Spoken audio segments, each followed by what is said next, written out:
नमस्कार दोस्तों, और ये है लाइव का सेकंड पार्ट, यानी पाचना वाला जो हम आज लाइव दिखा रहे हैं आपको, उसका सेकंड पार्ट। यानी अब मैं इस नहर के किनारे किनारे आपको लेकर के चल रहा हूँ पाचना बांध की ओर। आप देख रहे हैं नहर बिल्कुल यथावत बनी हुई है, जो बरसों पहले बनाई गई थी। और अब तो लोगों ने इसके आसपास अतिक्रमण करना भी शुरू कर दिया है, घर भी बना लिए शुरू कर दिए हैं। लेकिन कुल मिलाकर के ये है कि जब ये पेच सुलझेगा और इन नहरों में जब पानी आएगा, तो उससे पहले इन नहरों की दोबारा से मरम्मत कहीं ना कहीं करनी पड़ेगी सरकार को। इनके अंदर जो अतिक्रमण है उसको हटाना पड़ेगा, सफाई करनी पड़ेगी, ताकि अंतिम छोर तक पानी पहुंचाया जा सके। तो मैं आपको बिल्कुल लाइव दिखा रहा हूं, और नहर के बिल्कुल किनारे किनारे हम चल रहे हैं पाचना की तरफ। फिर वहाँ जाकर के मैं आपको दिखाऊंगा कि आखिर वो बांध है कैसा, जिसको लेकर के सारा मामला फंसा हुआ है, जिसे लेकर के ये सारी कहानी चल रही है।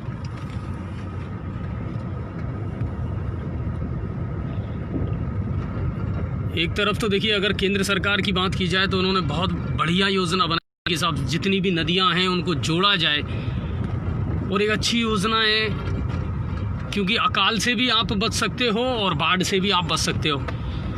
लेकिन वहीं बहुत सारे अभी ऐसे मामले जो अनसुलझे हैं, उनको सुलझाना भी बहुत ज़रूरी है।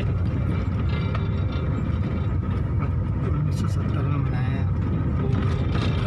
वैसे राजेश जी भी बहुत कुछ ऐसी जानकारी आपको दे रहे हैं, वो मेरे साथ ही है। राजेश जी बताएं इसके बारे में थोड़ा सा।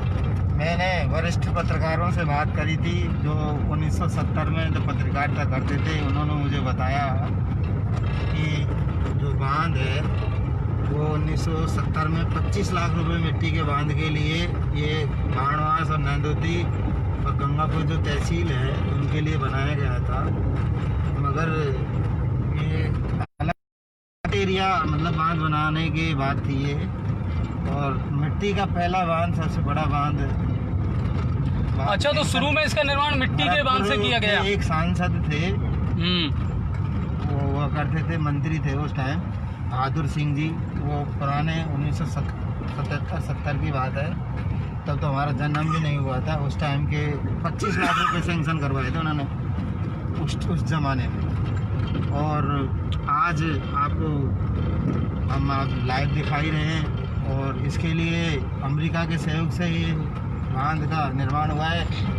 और 1400 करोड़ तक का अब तक इसमें नुकसान हो चुका है किसानों को, क्योंकि 47 गांव इसमें कमांड क्षेत्र के आते हैं। 12-13 गांव हमारे अनकमांड के हैं, जो गुडला पाचना लिफ्ट परियोजना के हैं। तो काफ़ी मतलब करौली और सवाई माधोपुर के किसानों को काफ़ी नुकसान हो चुका है। इस नुकसान को, हमारा दर्द यही है कि किसानों का नुकसान, देश का नुकसान, हमारे गरीब तबके के जो किसान हैं उनका नुकसान है। इसको लेकर हमने ये जन जागृति चेतना यात्रा निकाली। हमारे अब विधायक भी इनमें जुड़ चुके हैं, सांसद। अब लग रहा है राजेश जी कहीं ना कहीं कि सही ट्रैक पर हम चल रहे हैं और शायद ये पेच सुलझ जाए। सही ट्रैक पर ही हैं हम, ट्रैक कोई गलत नहीं होता है, लेकिन हम सत्य और अहिंसा के साथ चलें। सरकार खोलेगी पानी, क्योंकि गांधीवादी तरीके में बहुत दम होता है। गांधी जी ने एक सत्याग्रह कर करके, भूख हड़ताल कर करके और देश को आज़ाद करवा लिया। अगर ये नहीं करेंगे काम, तो अगस्त क्रांति मैदान जैसी क्रांति, भूख हड़ताल जैसी क्रांति कर देंगे, और पूरे 2 लाख किसान सत्याग्रह में बैठ जाएंगे, भूख हड़ताल में। तो इससे सरकार को भी मतलब सद्बुद्धि मिलेगी। सद्बुद्धि नहीं मिलेगी तो 2 लाख किसान अगर भूख हड़ताल में बैठेंगे तो ये शायद आज़ादी के जैसा मतलब इसका आंदोलन होगा। ये पाचना का पानी, हवा, जल, जंगल, ज़मीन पर भी कब्जा लोग करके बैठे हुए हैं। हाँ, ये बड़े अफसोस की बात है साहब कि देखिए, इन चीज़ों पर तो कम से कम देखना चाहिए। और आप देख सकते हैं, आप हम बिल्कुल नहर के किनारे किनारे चल रहे हैं, और रास्ते जो हैं वो थोड़े से कच्चे हैं, यहाँ के पक्के भी आ गए, अब आगे इस रास्ते। और काफ़ी पैसा खर्च किया है गवर्नमेंट ने, और तब जा कर के इस बड़े प्रोजेक्ट को मूर्त रूप दिया जा सका, लेकिन अब उसका सदुपयोग नहीं हो पा रहा। ये सबसे बड़ी दुखद बात है।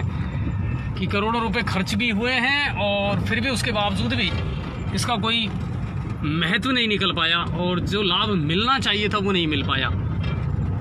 बांध नज़दीक ही है, आने वाला है बांध अभी 3-4 किलोमीटर, अभी अपन आधा किलोमीटर ही आए।